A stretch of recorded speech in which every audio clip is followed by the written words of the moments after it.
Καλημέρα. Θα φτιάξουμε ένα γρήγορο φρέντο εσπρέσο, έτσι όπως το κάνω εγώ,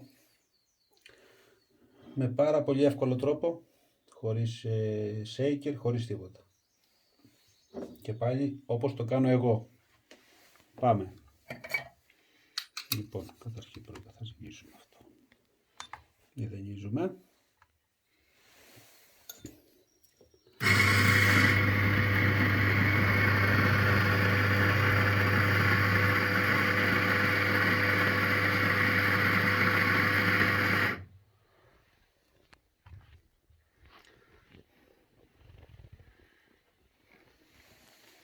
Η φούσκα την έχω φτιάξει εγώ και πάμε.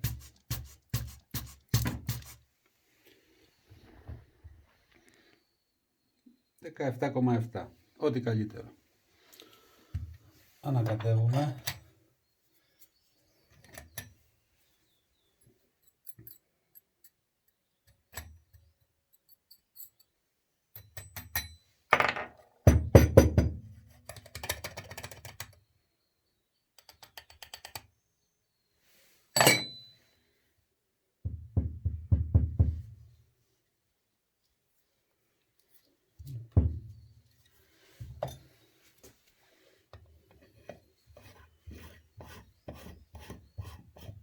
Ισιώνουμε και πατάμε γύρω στα 2-3 κιλά.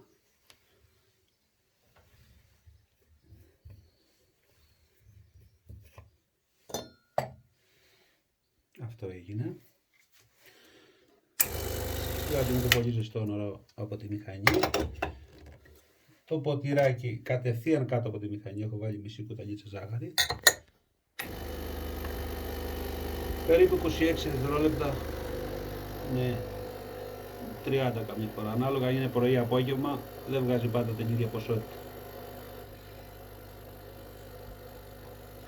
Δεν μηδενίσαμε το ποτήρι, δεν έχει σημασία, θα βγάλει αυτό που θέλω εγώ.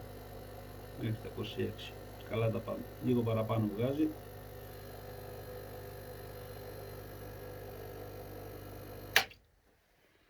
Αυτό ήταν.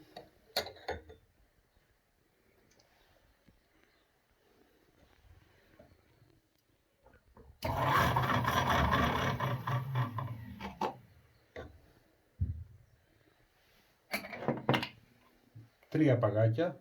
Ποσότητα βλέπετε είναι πάρα πολύ λίγη. 3 παγάκια.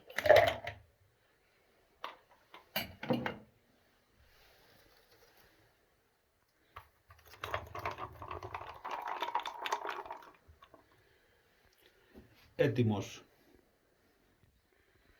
Καλημέρα σε όλους.